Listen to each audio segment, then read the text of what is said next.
You paid for a premium steak, but did you also buy a side of risk?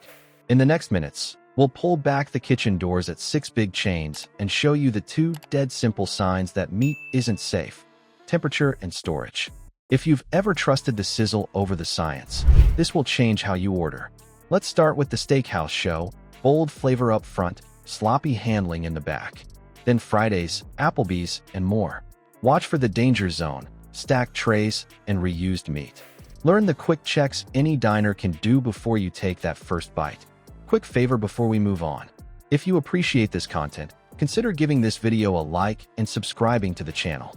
Believe it or not, more than 92% of viewers haven't subscribed yet. It's free and only takes a second, but it means the world to us. So did you subscribe already? Great. Thank you so much for your support. Now back to the video. Let's start with the promise you pay for: polished menus, white napkins, a steak that lands with a hiss. The brand says care and control. The price says safe. But the truth is, the 2 things that keep meat from hurting you are simple and not for show: heat and storage. And those get sloppy where guests never look. The past couple years have been challenging for the restaurant industry, especially the full-service dining sector. In 2024, Texas Roadhouse became the biggest casual dining restaurant, surpassing Olive Garden, who held the top spot since 2018. Between 2019 and 2024, the 2 companies' sales are up over 55% and over 80%. Behind the host's stand, the shine fades. Reports from inspections and staff paint the split screen: raw cuts racked over salad bins, meat held lukewarm while tickets pile up. Up front, the show. In back, shortcuts. When raw sits above, ready to eat, 1 drip is all it takes to turn a clean tray into a risk. Think of an Outback-style walk-in: raw steak and chicken perched higher than greens, marinade pooling at the lip of a pan. A cooler is supposed to be a seatbelt. Stack it wrong, and it becomes a roulette wheel. 1 bump, 1 slosh, and now your fresh sides carry raw juice they never signed up for. Here's the quick science. The danger zone is that room-to-warm range where bacteria multiply fast. Partially cooking to get ahead, then chilling for later, gives microbes a head start. So what's driving consumers to these steakhouses, and what makes them a standout in the restaurant sector? Value steakhouses exist in kind of the sweet spot where it's tough to replicate the experience. I think that's why you've seen Roadhouse and Longhorn deliver trends that are, above what the industry is seeing. Texas Roadhouse and Longhorn Steakhouse parent company Darden Restaurants have significantly outperformed the S&P over the past 5 years. Darden Restaurants owns a number of chains besides Longhorn. Reheating might not reach the center, and cold cores mean live passengers. On a Friday-style line, speed and weak training collide. Meat lingers on a prep board while someone fights the grill. Ribs rest over raw chicken in a rush to make space. Tongs bounce from raw to cooked because it's busy. That is cross-contamination, plain and simple. It only takes a leaky bag or 1 shared utensil to move pathogens.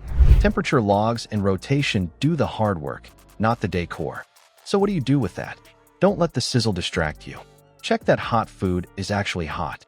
Glance at how raw items are kept away from anything ready to eat. Paying more buys a better show, not safer handling. Now let's move on to the chains that promise value and speed: Applebee's, Chili's, Cheesecake Factory, and Panera, where the clock and the microwave start calling the shots. Cracker Barrel is sticking with its Southern comfort roots, scrapping new design plans and announcing the old country store look is here to stay.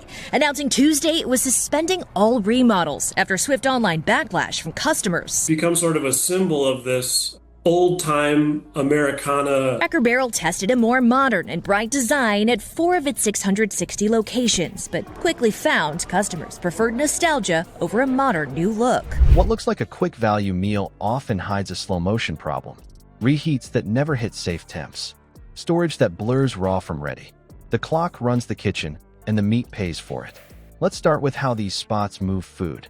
Fast casual and casual chains lean on pre-cooked proteins, microwaves, and warming trays. It keeps tickets moving, but it also builds a relay race where safety gets dropped on the handoff. The tray looks neat. The process is messy. Here's the conflict. Older meat sits days too long. Frozen bags thaw on counters. Pre-cooked strips jump straight from a cooler to a plate, still cold in the middle. It feels efficient. It is often unsafe. An Applebee-style workflow shows the trap. A frozen steak gets a quick microwave blast, then a fast kiss on the grill to fake the char. We do expect Texas Roadhouse to deliver trends that are above the industry. 12 months, we have an equal weight rating on Darden and would expect the stock to perform kind of in line, but already trades at a higher valuation than the rest of the industry. But the struggle to lure new customers and keep nostalgia alive is a shared one. The center stays cool because the heat never reaches through. When rush hits, rotation rules bend. New goes on top of old. Labels wait until later. Later never comes. Safe meat needs the right internal temp all the way through. Cold centers are a red flag because heat didn't do its job. Thawing belongs in the fridge or under cold running water. Counter thaw looks faster, but it puts meat in the danger range where microbes sprint. Now the maze of a cheesecake factory, size menu, crowded coolers, trays with fuzzy labels, chicken bags leaking above produce because there is no room. Aesthetic plating at the pass wins attention while storage checks fall off the list. Big menus strain rotation. Systems fail when volume spikes. Panera-style speed traps pop up at the line. Hot holding dips low. Cooked chicken parks at room temp while someone builds bowls. Backlash prompting Cracker Barrel to release a new statement saying, "You've shared your voices in recent weeks, not just on our logo, but also on our restaurants. If your restaurant hasn't been remodeled, you don't need to worry. It won't be." Where do things stand as a whole with the restaurant industry, particularly these longtime chains that have been struggling? Yeah, I think that a lot of these efforts to sort of revitalize and reignite some of these older brands have been successful. Just 2 years ago, Cracker Barrel brought in CEO Julie Massino to refresh the brand. But the struggle to lure new customers and keep nostalgia alive is a shared one. Tongs switch from raw to cooked because the next guest is waiting. That is cross-contamination in plain sight. So your move is simple: temperature and storage. If hot food isn't steaming hot, send it back. If raw sits or gets handled near you're ready to eat, speak up. If this gave you something to chew on, hit like, subscribe, and share it with someone who eats out on autopilot. Branding isn't a safety plan. Temperature and storage are. Check the heat. Scan how raw stays away from ready to eat, and your odds improve fast. You don't need a thermometer to spot trouble. Steam, sizzle, and separation tell you a lot. Like and subscribe to help us keep the spotlight on the food industry's best-kept secrets.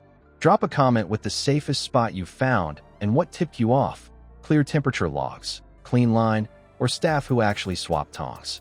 Next, we'll test who hits safe temps on delivery. From bag to bite, we'll see whose meat stays hot. Your doorbell might be the bigger risk.